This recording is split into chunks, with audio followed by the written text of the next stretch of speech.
Welcome to Police Strategy TV. I have with me today Phil Gormley, who is Chief Constable of Norfolk Constabulary. Welcome, Phil. Nice to be here, thank you very much. What is the biggest challenge you face in Norfolk? Money.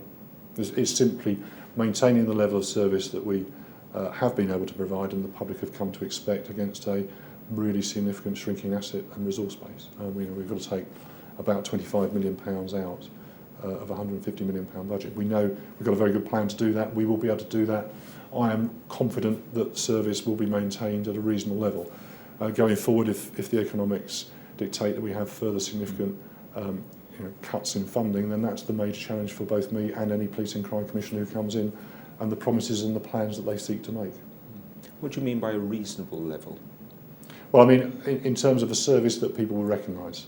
At the moment, we've taken large amounts of cash out and our performance has continued to improve. So at the moment, I don't believe the public of Norfolk are receiving a less good service than they were 2.5 years ago. There comes a point where actually, as with any service delivery, as with any business, where we have to make some decisions about what we can no longer do. I'm confident within this CSR that the service we're delivering will be maintained at the level that the people of Norfolk have become used to. Right. And what are you going to do to mitigate the effects of the future austerity measures that you have to implement? Well, I mean, we're doing what we would be expected to do. We're scenario planning around further percentage cuts. We will look at our collaboration with Suffolk and where we can take additional money out of that. Some of it will clearly be the PCC's agenda. What is their view of outsourcing? You know, they may be personally, philosophically, politically for or against that. That sets some parameters around what decisions we can make.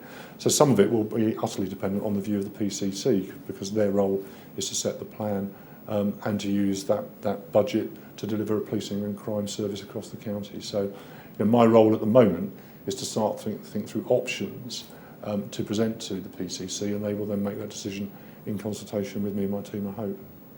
You're collaborating with Suffolk Constabulary. What are the advantages of that?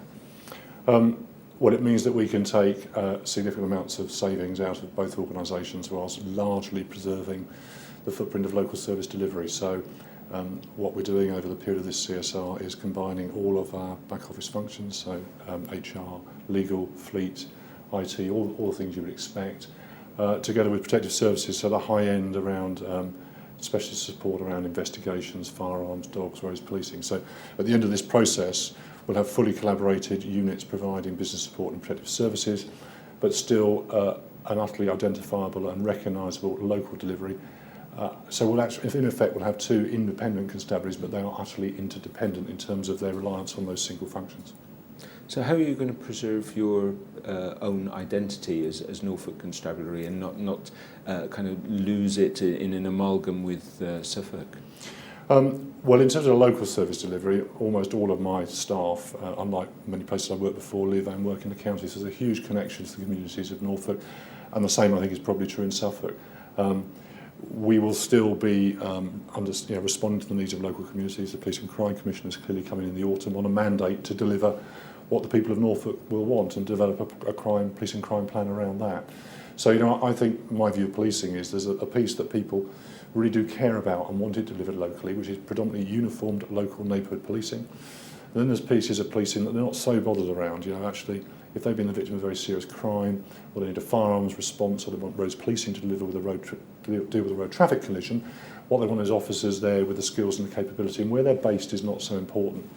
And similarly internally, in terms of business support, my officers have very little interest in who supplies the cars and where their body armour comes from, as long as the cars start, the body armour doesn't rub. So, there is a model here that we're developing that I think preserves the local identity whilst merging the core that we will both depend and rely on going forward. Thank you very much for your time. Appreciate it.